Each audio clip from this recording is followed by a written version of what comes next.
ഇന്നത്തെ നമ്മുടെ ക്ലാസ്സിൽ കഴിഞ്ഞ ദിവസങ്ങളിലെ ക്ലാസ്സുകളിലൊക്കെ ഞാൻ എൻ്റെ കുടുംബത്തിലെ എൻ്റെ ജീവിതവുമായിട്ടൊന്നും താലിയിൽ നോക്കുമായിരുന്നു. പരിശുദ്ധാത്മാവ് എന്നെ അതിനാണ് പ്രേരിപ്പിച്ചത്. കുടുംബത്തിൽ ഞാൻ ഇടവപ്പള്ളിയിലെ ഒരു ശുശ്രൂഷകനാണ്. അതുപോലെ പ്രാർത്ഥനാ കൂട്ടായ്മയിലെ വചനം പറയുകയൊക്കെ ചെയ്യുന്ന ഒരു വ്യക്തിയാണ്. പക്ഷെ ഞാൻ പറഞ്ഞിരുന്ന വചനങ്ങളൊക്കെ എത്രയോ പൊട്ടത്തരമാണെന്ന് ബ്രദറിൻ്റെ വചനം കേൾക്കുമ്പോൾ ആഴത്തിൽ ബോധ്യമാവുകയാണ്. അതോടൊപ്പം തന്നെ ഈ വചനം പറയുകയും ധ്യാനം കൂടുകയും പ്രഘോഷിക്കുകയൊക്കെ ചെയ്യുന്നു എന്ന് പറഞ്ഞെങ്കിലും കുടുംബത്തിൽ ഞാൻ വളരെ ഒരു കർക്കശ സ്വഭാവക്കാരനാണ്. ഭാര്യയൊക്കെ ഞാൻ പറയുന്ന കൊണ്ട് ചെയ്താൽ മതി, എനിക്കെല്ലാം അറിയാം, വചനം അറിയാം, ഞാനാണ് ചെറുതിന് തരുന്നത് എന്നുള്ളൊരു മനോഭാവം.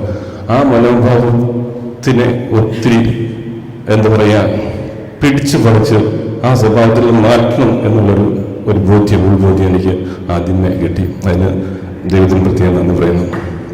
അതുപോലെ തന്നെ ഈ അത്തിമരത്തിൻ്റെ കാര്യം പറഞ്ഞു, അത്തിമരത്തിൻ്റെ വർണ്ണയിലെ കാര്യം പറയുമ്പോഴത്തേക്കിന് എപ്പോഴും ഈശോയെ ഞാനൊരു ശപിക്കുന്ന ആളായിട്ടാണ് കണ്ടുകൊണ്ടിരുന്നത്.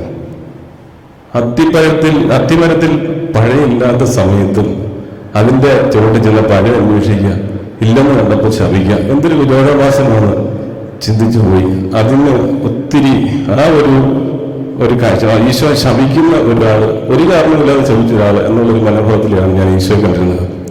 എന്നാൽ ഈശോ അത് പഴയ നിയമത്തിൻ്റെ അവസാനം കുറിക്കാനുള്ള ഒരു കാരണമായി അതിനെ ബ്രദറിലൂടെ ബോധ്യപ്പെടുത്തപ്പോൾ ആ ഒരു ഈശോയോടുള്ള ആയ സ്നേഹം എനിക്ക് കൂടുതൽ വർദ്ധിച്ചു എന്നുള്ളതാണ് സത്യം. ഈശോ അങ്ങനെയാണല്ലോ ചെയ്തത്.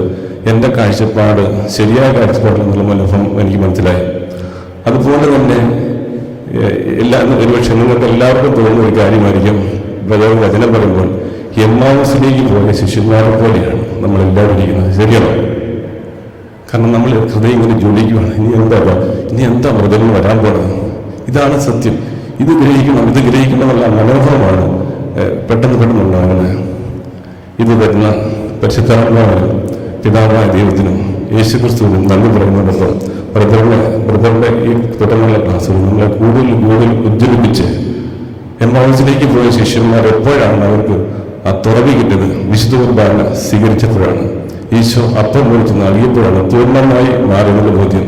നമ്മളെല്ലാവരും വിശുദ്ധ കുർബാനയിലേക്ക് നയിക്കുന്ന ക്ലാസ്സുകളാണെന്നുള്ള കൂടുതൽ ഉദ്ബോധ്യം കിട്ടുന്നു. അതിനായി ഈശോയ്ക്ക് നന്ദി പറയുന്നു. ബ്രദറിനെ കൂട്ടുള്ള ദൈവം അനുഗ്രഹിക്കട്ടെ.